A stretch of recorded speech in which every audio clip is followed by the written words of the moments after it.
friend of the Institute, suggested that this might be a way for Pat to celebrate his birthday. So we figured we would invite him to choose a film from his vast knowledge of world and Irish cinema that would be an appropriate choice to celebrate his birthday. And, you know, with a filmmaker like Pat, with a cultural icon like Pat McCabe, he would almost be forgiven for choosing a film like Blood Relations, directed by Darren McCluskey, though that might have been a little self-indulgent as it's a portrait of Pat McCabe. But we might have thought that he would choose Butcher Boy or Breakfast on Pluto, films based on his Booker-nominated works. And so, we stood by to see what he would choose. Would it instead be an international film that would show us his astute cultural credibility, something esoteric with subtitles? But no, what he chose was Quackser Fortune's Cousin in the Bronx. So that threw my colleague David O'Mahony and I into tizzy, because would this be a bigger picture, which is our monthly strand, wherein a cultural person comes along and chooses a film and speaks to it and creates a whole new context for contemporary audiences to enjoy that work? Or would it be a From the Vault, which is an archival strand, where we do each month we take a film from the archive? So Dave and I thought among ourselves, and then we thought, well, we'd share. So this is a combined From the Vault and Bigger Picture offering for you this evening. So Pat is here to introduce Quackser Fortune, a film that many of you will remember fondly. It's a film about which I have very mixed feelings. There's a lot to admire about the film, and there's a lot to feel uncomfortable about the film. So, on that note, I will hand over to Pat McCabe to tell us why he chose Quackser.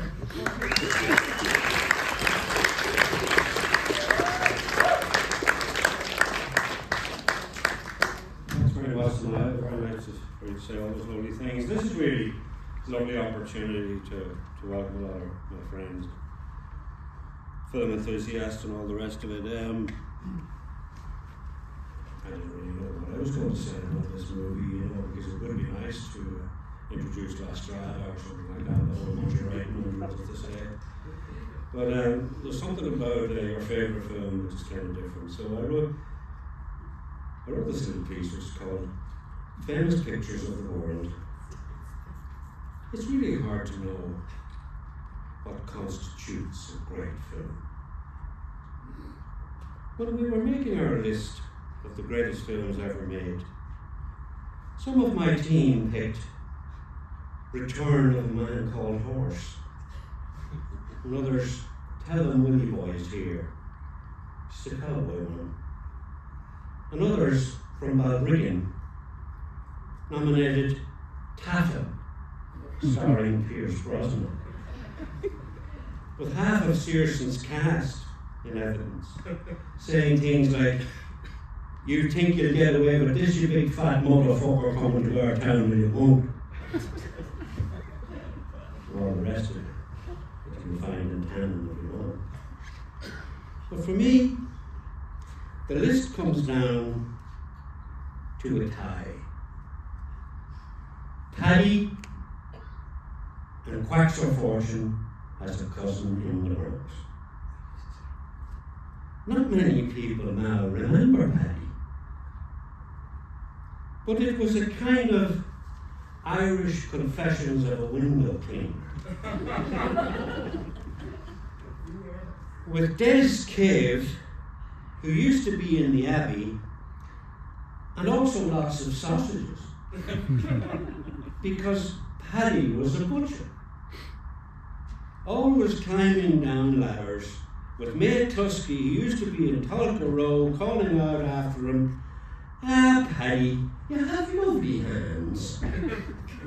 Come back on Friday, and I will pay you what I owe you. Ha, ha, ha."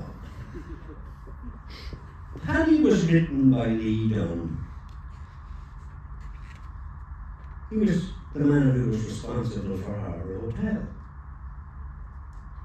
But it was largely based on his novel, which was called Paddy Maguire is Dead, which was a big hit back in the 1970s.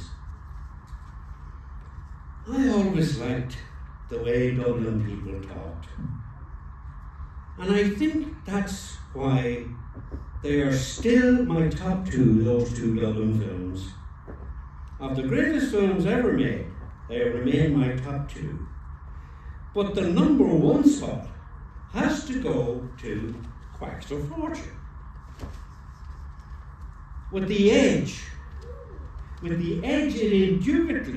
indubitably has attained, largely being due to the extraordinary discovery that I myself made during the course of my researches for this talk. When, deep in the bowels of the Library of Congress in New York, I unearthed the sole extant recording of Gene Wilder's audition for the part of the eponymous Quackser Fortune, dated September 1968, which I wasn't allowed to take out of the library because I amn't a member. But I am blessed with a prodigious memory, which is why I'm able to remember it word for word. As all Joyceans in the audience will immediately recognise, it is taken from the master's celebrated work, The Dead. And I am reliably informed by Wilderians that the star of the film, the eponymous Quackser Fortune, regarded it as among his own very finest hour in show business. And I'm privileged now to share it with you now. It goes like this.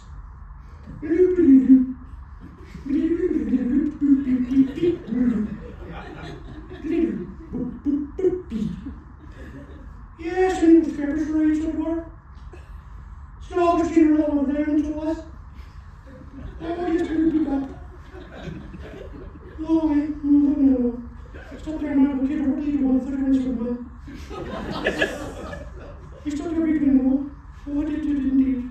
He was coming in by a reactor not far and running over on a bedroom corner or something. A few light taps were happening to window.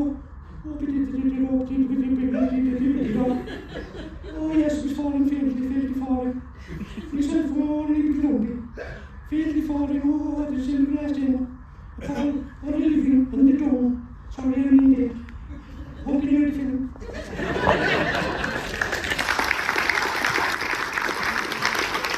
Where are you sitting back? Sitting here.